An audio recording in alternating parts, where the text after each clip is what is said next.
Hoje é domingo, né? Dia de folga. Mas como é que eu podia ter folga num dia como hoje? Estamos a uma semana da eleição que é definitiva para a manutenção da democracia no Brasil ou sua derrocada. E aí acontece o que aconteceu neste domingo, 23 de outubro de 2022.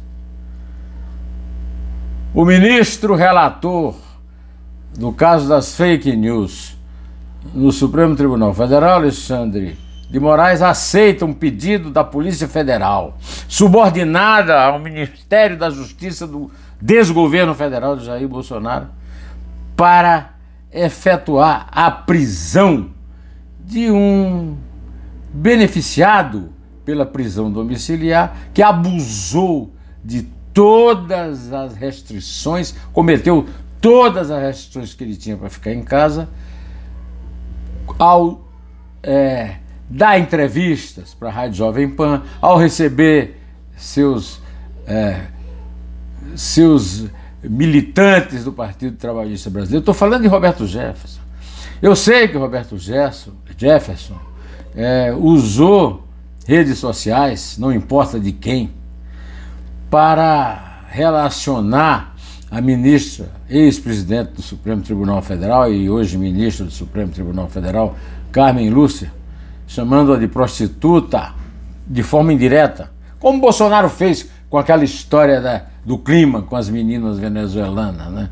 De arrombada, olha, um termo que eu pensei que era um termo nordestino, mas ele, que é lá do Rio de Janeiro, usou, né? E então ele rompeu um compromisso que ele tinha com o Estado de cumprir. E também eu não entendo como é que pode uma pessoa que está em prisão domiciliar ter armas em casa. Armas e, pasmem, uma bomba.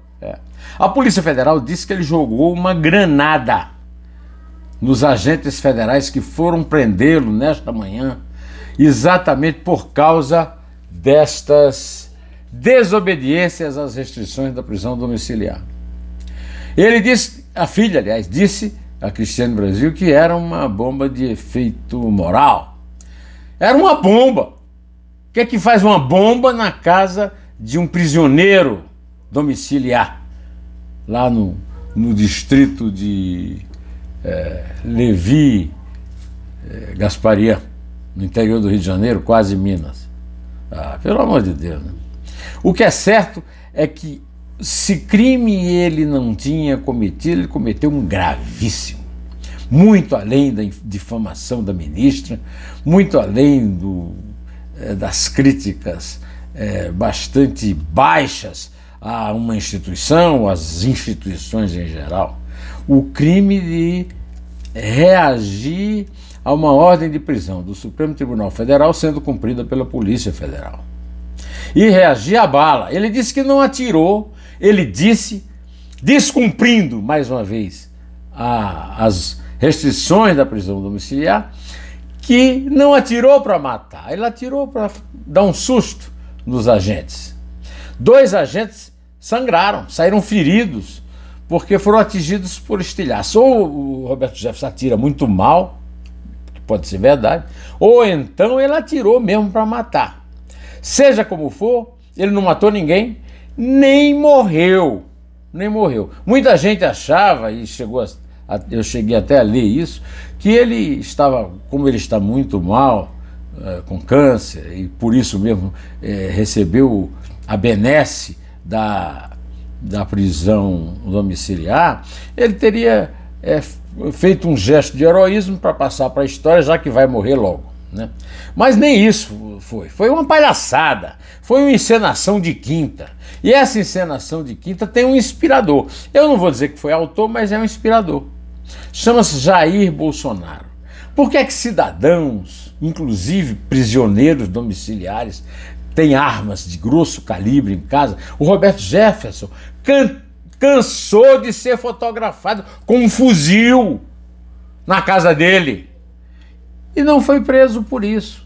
É nisso que dá esse tipo de leniência em relação a pessoas que descumprem a lei num país que se pretende o império das leis, porque se pretende uma democracia. Então o que aconteceu foi isso, uma tragédia, uma tragicomédia grave, que pode prejudicar e muito o clima das eleições e assim favorecer o inspirador. Por quê? Não é segredo para ninguém que uma das estratégias que os palacianos, né, os fâmulos de Bolsonaro estão usando para facilitar, né, a sua virada do resultado eleitoral, que foi favorável ao adversário Lula do PT no primeiro turno, é a da abstenção, aumentar o máximo possível. Já era uma abstenção para se esperar grande, foi uma abstenção grande no primeiro turno, e normalmente a abstenção do segundo turno é maior. Agora, ainda assim, estão trabalhando pela abstenção, que já é mais um ato contra a democracia, porque a democracia é exercida pelo cidadão com o voto, e não com a abstenção, e não com o exercício do direito ao voto. Pois então, o Roberto Jefferson é alguém da mais baixa categoria moral, né? Os adjetivos que ele usa nos seus rompantes são absolutamente deploráveis, indecorosos, né? Não são apenas esses contra Carmen Lúcia, mas de um modo geral contra mulheres, mas também contra homens, contra adversários. Recorre a uma gente muito esquisita, esse falso padre Kelmon. Esse falso padre Kelmon foi servir de escada, foi servir de poste, foi servir de serviçal de Bolsonaro no primeiro debate da Rede Globo. Fez um papel tragicômico, para não dizer ridículo, né? É o presidente do partido dele, é o candidato a presidente. Era, né? Porque perdeu, teve poucos votos no primeiro turno, né? Era o candidato a presidente do partido dele. Quer dizer, é o partido circense, um partido mambembe, dirigido por um trágico farsante, que é o Roberto Jefferson. Mas o papel do Bolsonaro, além de negar o companheiro, disse que nunca foi fotografado por ele e passa pelo vexame, para o qual ele nem os seus apoiadores ligam, de aparecerem fotos e mais fotos dele do Bolsonaro com o Roberto Jefferson, para dizer: eu nunca fui fotografado com ele. O padre Kelmon é outra prova lá no debate, e muitas outras, né? E mesmo que não fosse, essa exibição de armas nas fotografias das redes sociais e o tiroteio na porta de sua casa, onde ele está em prisão domiciliar, já prova isso de sobra. Mas o Bolsonaro foi além, mandou o ministro da Justiça, Anderson Torres, ao lugarejo lá, no interior do estado do Rio, perto de Minas, onde ele está, onde ele estava, pelo menos não sei agora, né, que já são, na hora que eu gravo aqui, 8h15 da noite, eu não sei se ele se entregou ou não, porque eu estava esperando o ministro da Justiça e convencê-lo a se entregar, e o ministro da Justiça foi mandado lá, gastando dinheiro meu e seu, dinheiro do contribuinte, para convencê-lo a se entregar à polícia e cumprir um ato normal, que qualquer pessoa procurada pela polícia e pela Justiça tem que cumprir, que é se deixar prender, não reagir à prisão, a não ser quando é um bandido de alto padrão, né, de alto escalão, que tenha armas suficientes para isso. Então eu não podia deixar passar esse domingo sem execrar esse comportamento, mais do Bolsonaro do que do Roberto Jefferson, que foi o delator do Mensalão e que resultou no Petrolão, que disse aquela frase famosa destinada ao Zé Disseu, ministro do Lula na época: Zé Disseu, você move os meus instintos mais bestiais. Que instintos bestiais, nesse momento, o Roberto Jefferson usa para submeter a nossa democracia? Mas isso não basta. Você podia dizer assim: mas isso aí, pelo menos já teve isso, acabou, passou. Não, eu não acredito que passou, não. Eu temo muito para que aconteça muita coisa desse gênero ainda, porque o Roberto Jefferson está preso.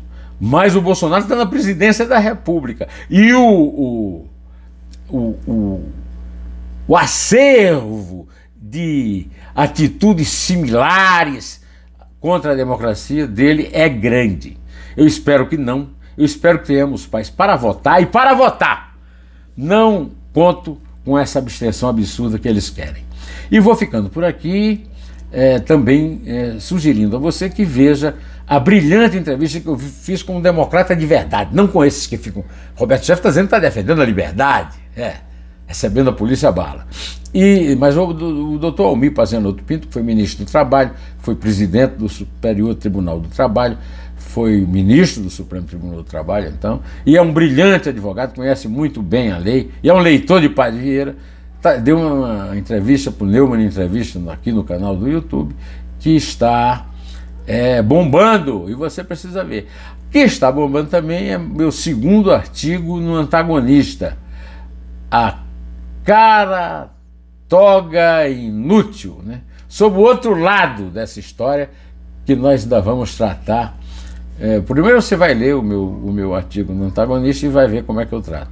E depois eu vou tratar em outros comentários ao longo da semana. Eu vou ficando por aqui, direto ao assunto. Em pé!